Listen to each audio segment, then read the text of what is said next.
Tetap kuat di lingkungan yang bising, jalan tenang ala stoikisme dan Islam.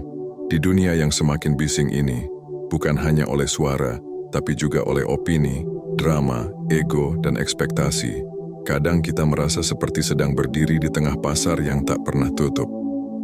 Setiap orang berbicara, menuntut, menilai, mengomentari. Bahkan dalam kesunyian fisik, pikiran kita bisa terus dibombardir oleh ketidakpastian, kegelisahan, dan tekanan sosial.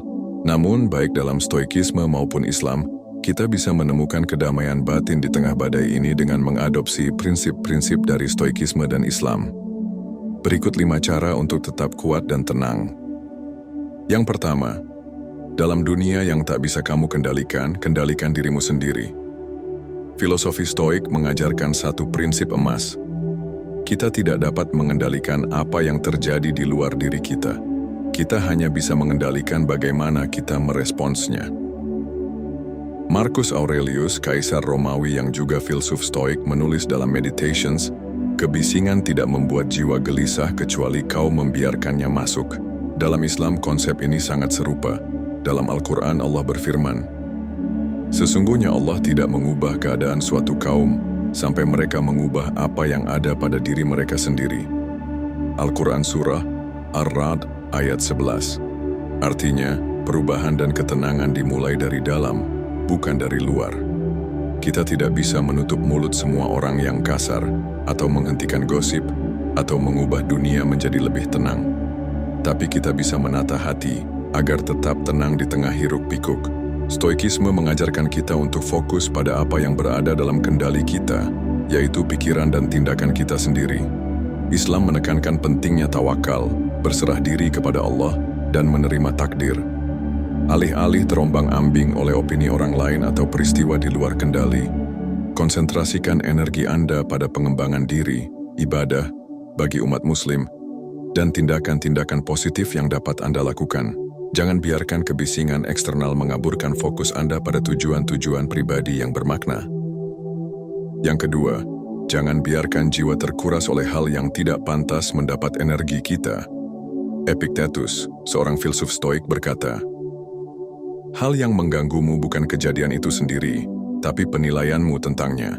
Begitu pula dalam Islam, Rasulullah SAW bersabda, di antara tanda baiknya Islam seseorang adalah meninggalkan apa yang tidak penting baginya.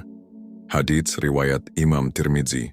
Lingkungan bisa bising, dengan komentar negatif, drama kantor, tekanan keluarga, atau sosial media yang terus menuntut. Tapi kita diberi kebebasan untuk memilih. Apakah kita akan menyerap semua kebisingan itu, atau memfilter, mengabaikan, dan fokus pada hal yang bernilai? Kita diajarkan untuk tidak memberi tempat di hati bagi hal-hal yang tak penting. Bahkan di tengah kebisingan, kita tetap bisa memilih diam yang bermakna. Bukan pasif, tapi bijak. Hidup terlalu singkat untuk diisi dengan hal-hal yang tidak berharga. Pilih pertempuranmu dan fokus pada hal-hal yang pantas diperjuangkan. Jangan menghabiskan energi untuk menanggapi komentar negatif di internet. Fokuslah pada proyek-proyek yang membuatmu bangga dan berkontribusi pada hal-hal yang lebih besar. Yang ketiga, kekuatan sejati adalah mengalahkan diri sendiri. Stoikisme memuliakan pengendalian diri, temperance. Begitu pula Islam. Rasulullah SAW bersabda, orang kuat bukanlah yang menang dalam bergulat, tetapi yang dapat menahan dirinya saat marah. Hadis riwayat Imam Bukhari dan Imam Muslim. Di dunia yang reaktif, menjadi tenang adalah bentuk kekuatan. Saat semua orang terpancing emosi, marah, atau saling balas sindir, menjadi orang yang memilih sabar dan diam bukan kelemahan. Itu kematangan spiritual dan mental. Kekuatan sejati bukanlah menaklukkan dunia luar, melainkan menaklukkan diri sendiri. Stoikisme mengajarkan kita untuk mengendalikan emosi dan pikiran kita, menerima apa yang tak dapat diubah, dan fokus pada apa yang berada dalam kendali kita. Islam, dengan ajarannya tentang jihad melawan hawa nafsu, senada dengan hal ini. Perjuangan melawan ego, keserakahan, dan kemarahan adalah pertempuran terberat, namun kemenangannya akan membawa kedamaian batin yang hakiki. Hanya dengan menaklukkan diri sendiri, kita dapat menemukan kekuatan sejati untuk menghadapi tantangan hidup dan meraih kebahagiaan sejati.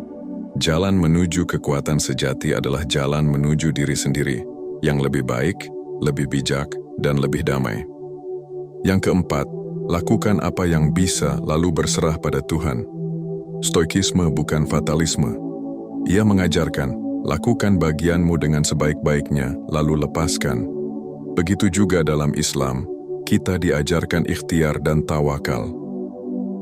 Ketika kamu telah bertekad, maka bertawakallah kepada Allah. Sesungguhnya Allah mencintai orang-orang yang bertawakal.